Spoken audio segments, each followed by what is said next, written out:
try this again. I changed the setting on my camera so I could get some things that were up close. Good focus on. I got some little golden mystery snails that are bred. These are my mollies or Pleiades or whatever you want to call them. Got them back here. They're breeding and making fish babies.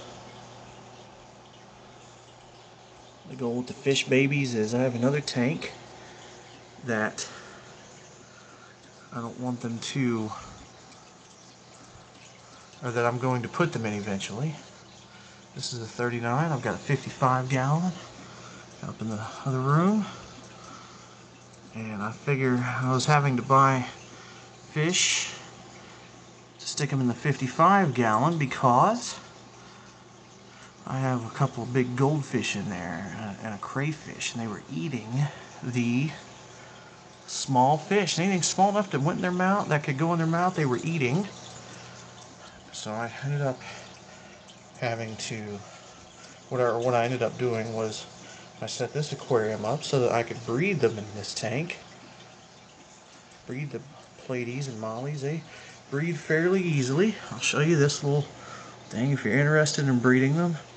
Yeah, it's not really showing very well, but that temperature is right at roughly the 80-degree mark.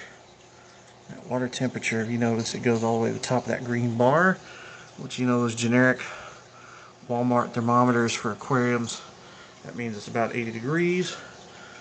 I've got, if you're wondering what this is my aquarium heater right here on the left. And then on back, that the snails are stuck to right there, that is my UV sterilizer. It's what keeps my water crystal clear. I got a Japanese moss ball down there, and I don't know, some cheap Walmart plant I got through in there, and it sprouted. I got some other plant, another seeds, it didn't sprout, but that one did. Anyway, you got a few neon tetras in here. I put those in here to test my theory about the goldfish eating them, because I didn't know what they were, but I would stick neon tetras in there and they would just disappear. Well, guess what? I figured out that finally that they were. So got these going back here, and there's only 4 of them showing, but the 5th one's over here.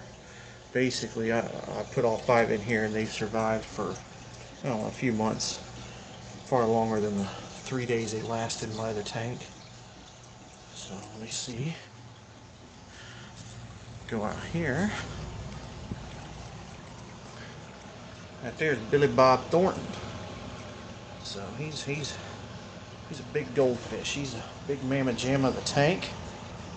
I got some Mollies and Pleiades. What else? Let me see. That's Gina Davis. Somewhere over here. This one's a koi, not an actual goldfish. But there's Mighty Joe Young. And in this thing I have a crayfish. And I thought the crayfish was the one eating all of my fish. And I realized at one point I was demonizing them when I put 97 of these rose-colored minnows in here, and they went down to 15 in a week. I know there was no way that crayfish could be eating them all. So I finally figured out that it was my goldfish eating them. I don't even know what you call that thing right there. It's one of those black Chinese catfish things. Whatever. Got a whole bunch of golden mystery snails. I stuck a few of them in that back tank. There's a forewarning for you. I don't keep this tank heated. This tank stays between 70 and 75 degrees all the time, which is how I can mix tropical and goldfish in the same tank. And that falls right in their comfort zones of being able to stand water temperatures they can stand. Well, here's the problem. If you stick golden mystery snails in a tank where the water is heated and gets up to 80 degrees, they will lay eggs, and one single batch of eggs can produce an infestation if you have a 10-gallon tank. As it is, all of these snails came from one single infestation. I probably got rid of most of them. These are just the ones I kept. So let me see. You know, these are just the ones I kept. Now the massive infestation I had when they hatched back in the day. So anyway, stuck one or two back in that other tank after I got it set up, and they ended up breeding and creating even more, which is kind of good. I don't want them to all die off. They're like $2.50 a piece at Walmart. I bought like 4 of them. That was $10 worth of snails, and they turned into about $1 million. So about once every year or two, I don't mind them breeding one single batch of eggs to keep them going, because they only last a couple of years. But you say, well, how am I saving money by setting up 2 tanks, 2 big tanks, you know? Well, the answer is this. I bought this tank to replace that other tank that I've got in the other room.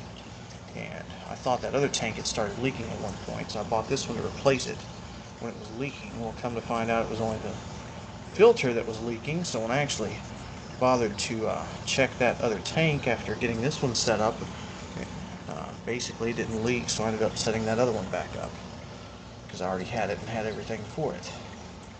So anyway, there it is.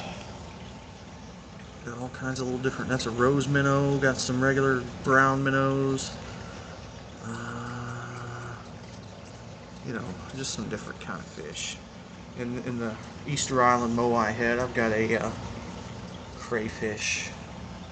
Used to have a fiddler crab in here, but crayfish and the fiddler crab had a meeting of the minds, and the crab didn't survive, so that's pretty much it. I got fish, I got snails. This one here is beautiful. I think I got him at Walmart. He was one of my Walmart type fish, supposedly some kind of algae eater. Not a plecostomus exactly, but I don't know, some kind of Chinese type deal, type fish. So that's my fish tanks. Mollies and goldfish and minnows are mine. And that thing.